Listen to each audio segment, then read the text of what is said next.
সুনির্দিষ্ট অভিযোগে নুসরাত ফারিয়াকে গ্রেফতার করা হয়েছে জানিয়েছেন স্বরাষ্ট্র উপদেষ্টা জাহাঙ্গীর আলম চৌধুরী। তিনি বলেন, নির্দোষ প্রমাণ হলে সুবিচার পাবেন। সচিবালয়ে ঈদ উল আজহা উপলক্ষে আইনশৃঙ্খলা সংক্রান্ত সভা শেষে তিনি জানান, গার্মেন্টস শ্রমিকদের বোনাস মে মাসে ও বেতন জুনের শুরুতে দেওয়া হবে।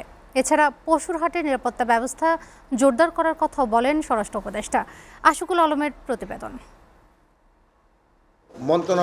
ঈদ উল আজহাকে কেন্দ্র করে সোমবার সচিবালয়ে আইনশৃঙ্খলা বাহিনীর ঊর্ধ্বতন কর্মকর্তাদের সঙ্গে বৈঠকে বসেন স্বরাষ্ট্র উপদেষ্টা জাহাঙ্গীর আলম চৌধুরী। বৈঠক শেষে স্বরাষ্ট্র উপদেষ্টা বলেন, সম্প্রতি গ্রেফতার হওয়া অভিনেত্রী নুসরাত ফারিয়া সম্পর্কে সংস্কৃতি উপদেষ্টার বক্তব্য তার ব্যক্তিগত মতামত। এখন তার নামে যদি কেস থাকে আপনি কি করবেন? আপনি তো আবার যদি ছেড়ে দিলে আবার আপনি কিন্তু বোন বলবেন, স্যার আপনি ছেড়ে দিচ্ছেন। বিদেশ যাত্রা নিষেধ আছে কিনা একটা পলিসি আছে, ওই পলিসির মধ্যে যেটা যারা পড়ে তাদের। ঈদে পশু পরিবহন, হাটের নিরাপত্তা, আইনশৃঙ্খলা পরিস্থিতি নিয়েও কথা বলেন জাহাঙ্গীর আলম চৌধুরী। বলেন, হাটের নিরাপত্তায় সব ধরনের ব্যবস্থা নেবে প্রশাসন। আগেই তারা ওই ব্যানার দিয়ে দিতে হবে তারা কোন হাটে গিয়ে এটা নামাবে, তা না হলে অনেক সময় দেখা যায় যে ওই টানাটানি শুরু হয়ে যায়, এই হাটে নিয়ে যেতে এটা যেন না হয়। এবং প্রতিটা হাটেই আনসার রাখতে হবে। আমরা তাদের অনুরোধ করছি যে এখন তো 5% করে হাসিল নেয়, 100 টাকায় 5 টাকা। আগামী বছর থেকে যেন এটা 100 টাকা 5 টাকা না, 4 টাকা করে নেয়।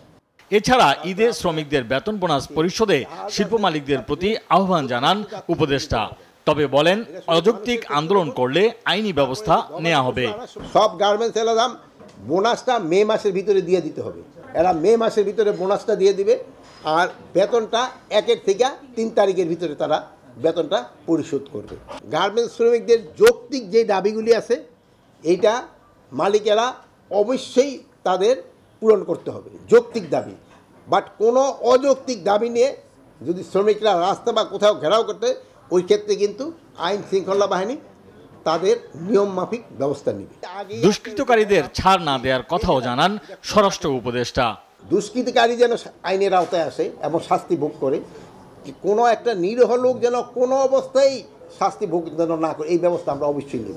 আপনারা ভালো থাকেন। আল্লাহ হাফেজ। Ashikul Alam, SA TV, Dhaka.